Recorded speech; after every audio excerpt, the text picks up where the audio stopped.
Cette vidéo explique la procédure d'entrée et de sortie des véhicules ainsi que les règles de sécurité essentielles. Avant de travailler, regardez cette vidéo jusqu'à la fin.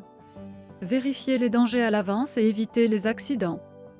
Règles générales à respecter. Voici les règles générales à respecter lors de l'entrée et de la sortie des véhicules. Pendant le travail, portez toujours les équipements de protection individuelle. Avant et après le travail, gardez toujours la zone propre et rangée. Tous les travaux doivent être effectués uniquement après autorisation. Pendant le travail, assurez un passage et un espace de travail dégagé. Il est interdit de retirer ou démonter les dispositifs de sécurité sans autorisation.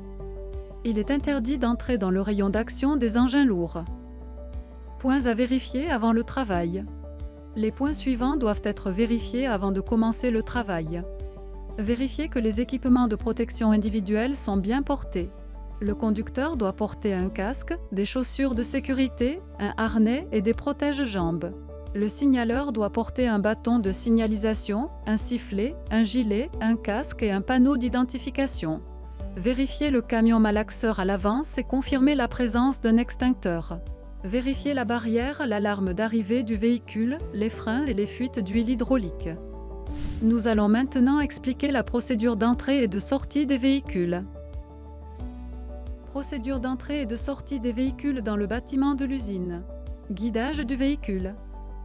Lors du déplacement du véhicule, le conducteur doit attacher sa ceinture et rouler lentement.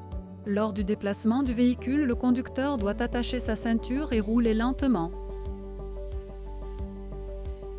Lorsque le camion malaxeur entre et que l'alarme retentit, le conducteur doit s'arrêter et attendre.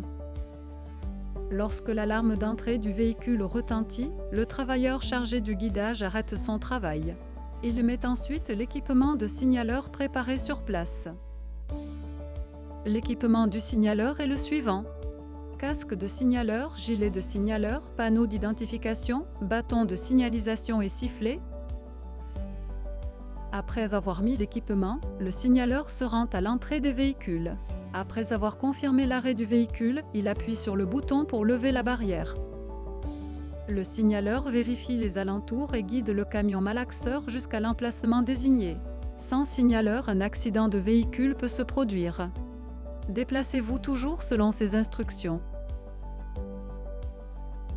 Après avoir arrêté le camion malaxeur, le signaleur confirme avec le conducteur que le moteur est coupé.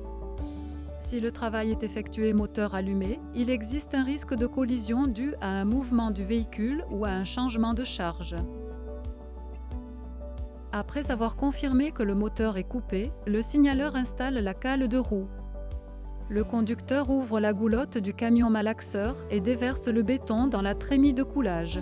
Une fois le travail est terminé, le signaleur retire la cale de roue. Après le coulage, le conducteur suit le signal du signaleur et s'arrête à la première ligne d'arrêt devant la barrière. Après avoir confirmé l'arrêt du véhicule, le signaleur appuie sur le bouton pour lever la barrière.